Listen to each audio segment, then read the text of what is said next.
the same. With every find we're cleaning, leaving nothing but the earth.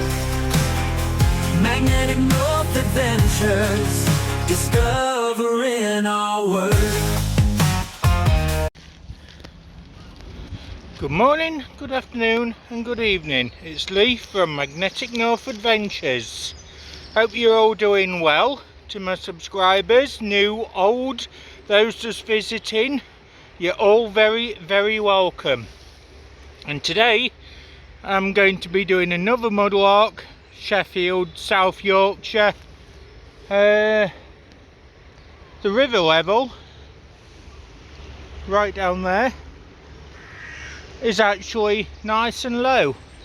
We have got a storm incoming, so I'm expecting there to be more stuff after the storm, but in the meantime I think there's definitely going to be chance of a mudlark.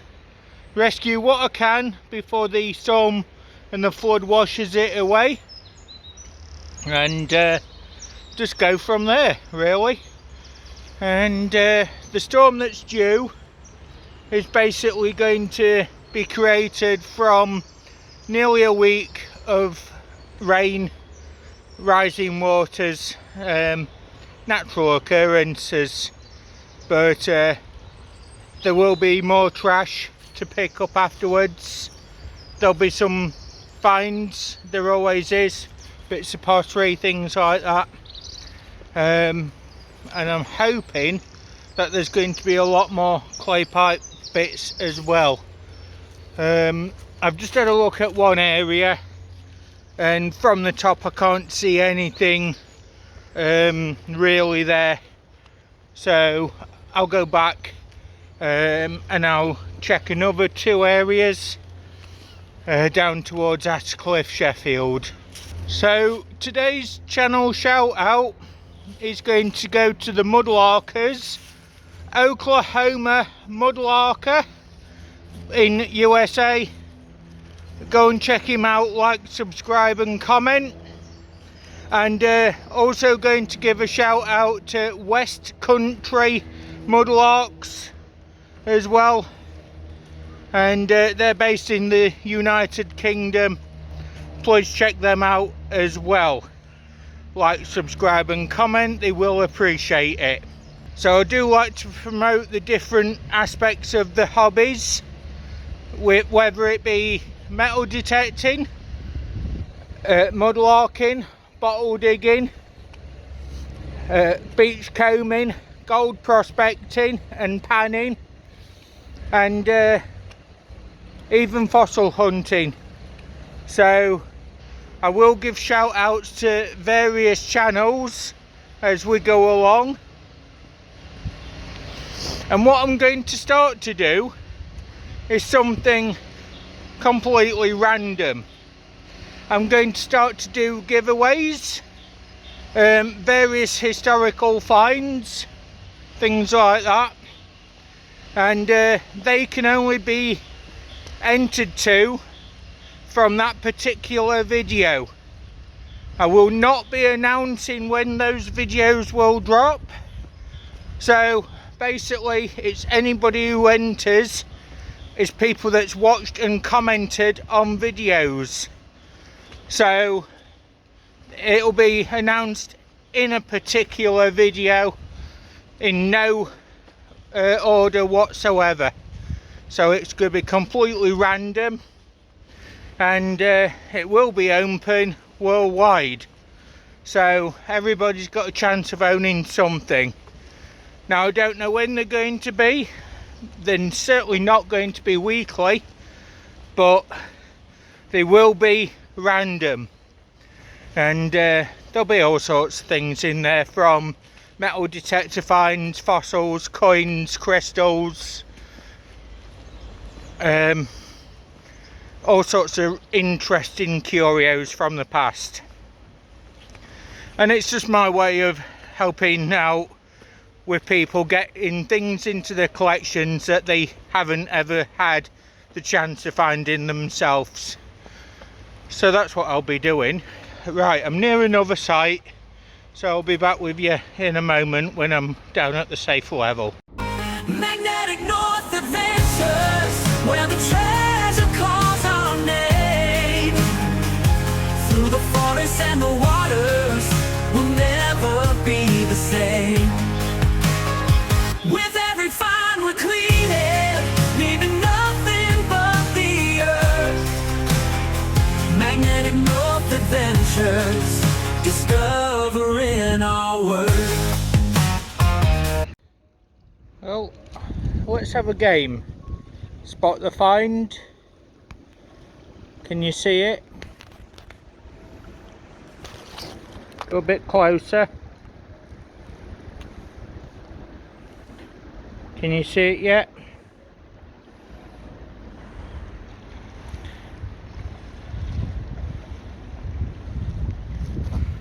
Go up this way.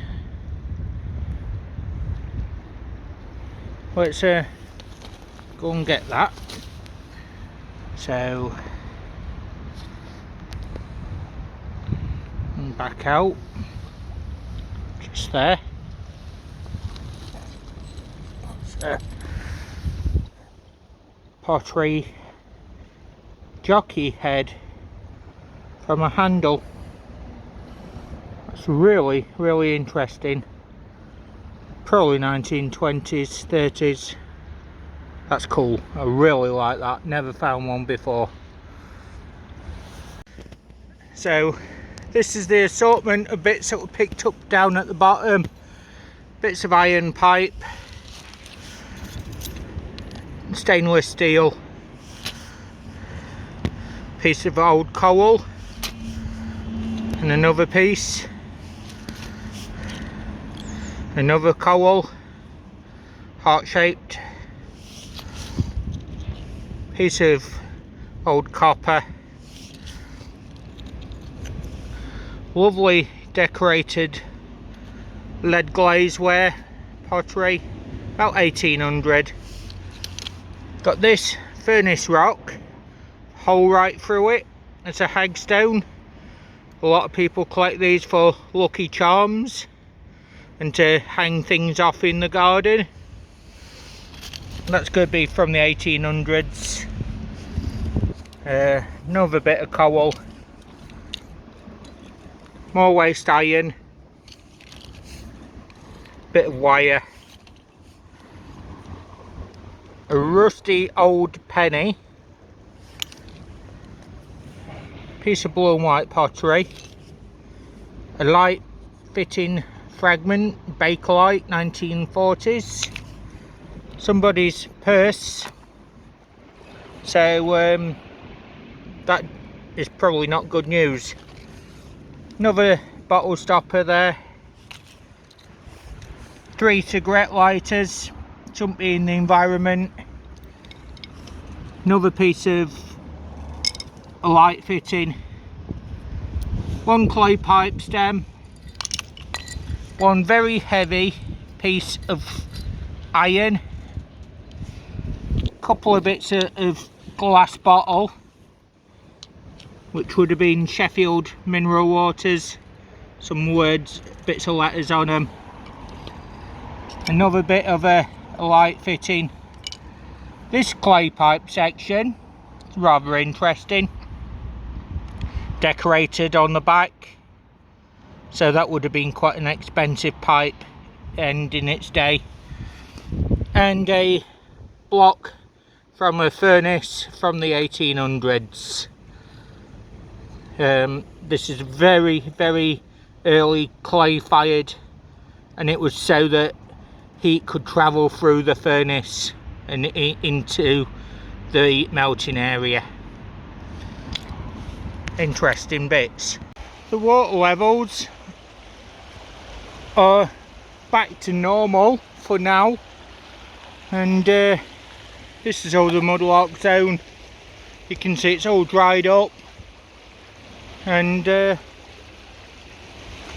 there's definitely going to be bits and pieces. I've got a few bits of waste iron and copper so far, bit of a clay pipe stem, and yeah, I'll show you all the finds either as I find them or in a bit when I get back onto a safe level. But this is Mudlarking, industrial cities up north in Sheffield. So just come across this piece, decorated stone. It would have been part of a water trough of some sort, 1880s, but that's too big for me. I'll leave that for the next person. So this is the level here that's always underwater when it's in flood, and you do get some stones with holes in, known as hagstones, a few fossils, bits and bobs, general bits of copper, general rubbish, random pieces. But I always like to look here because you just never know what's going to turn up. But I tell you what folks, it really does pong and smell of stagnant water. Now just down here I've spotted a very interesting find.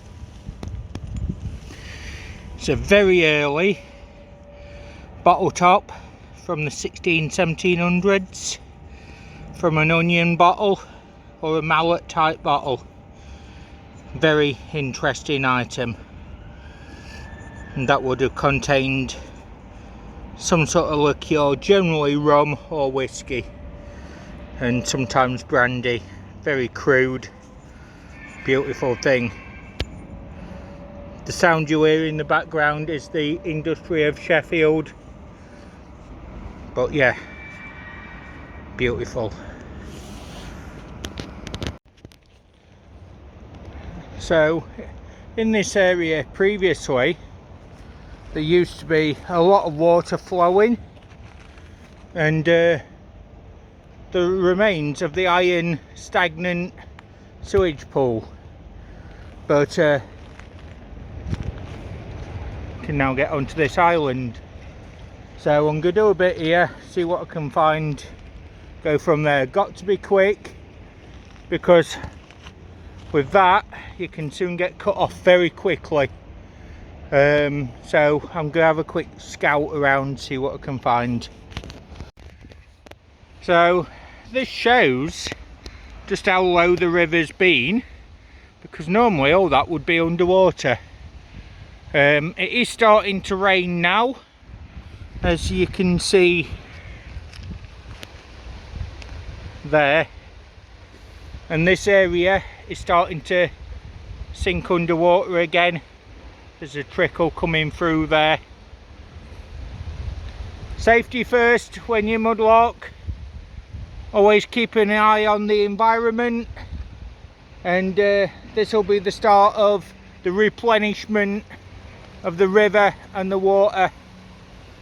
As you can see, it's starting to come a bit faster on the rain,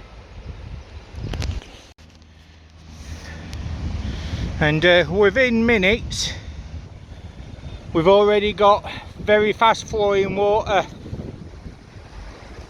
coming in on this side, reclaiming this part of the river.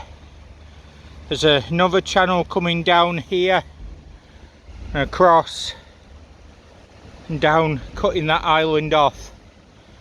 So certainly by tomorrow or the day after, that's all going to be back underwater, and the mudlark zone will be gone for another week, or until the waters subside.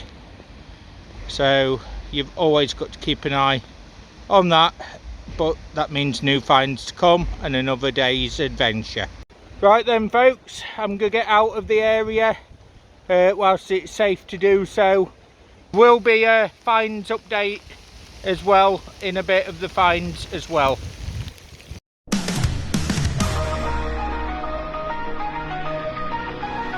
Magnetic North Adventures, for secrets from the deep, exploring hidden corners where the lost they sleep.